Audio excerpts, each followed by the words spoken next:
एक महत्त्वाची बातमी कर्जमाफीबद्दल नाना पाटोले यांनी सरकारवर जोरदार हल्लाबोल केलाय. शेतकरी या सरकारला जागा दाखवल्याशिवाय राहणार नाही.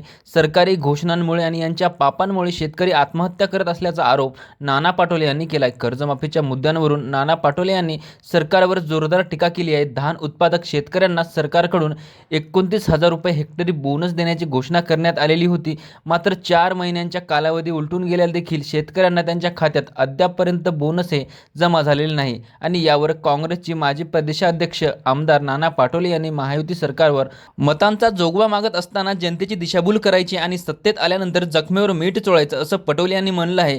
हे सरकार शेतकरी विरोधी सरकार असून शेतकरी सरकारला त्यांची जागा दाखवल्याशिवाय अशी प्रतिक्रिया देखील पाटोले यांनी दिली आहे. घोषणाबाजीमुळे आणि यांच्या पापांमुळे शेतकरी आत्महत्या करतात. सरकार कर्ज माफ करेल या उद्देशाने सरकारने शेतकऱ्यांनी वेळेवर कर्ज भरलं नाही आणि 2 दिवसाच्या पहिले राज्यात अर्थमंत्री सांगतात की कर्ज भरलं नाही तर तुमच्यावर व्याज लावला जाईल, तुमच्या घरावर जप्ती केली जाईल. अशा पद्धतीचं हे उत्तर आणि हुकुमशाहीचे सरकार पहिल्यांदाच महाराष्ट्रामध्ये पाहायला मिळत आहे, असे नाना पाटोले यांनी सरकारवर जोरदार टीका केली आहे. मित्रांनो, अशाच शेतीविषयक बातम्या पाहण्यासाठी चॅनलला आत्ताच सबस्क्राईब करून ठेवा.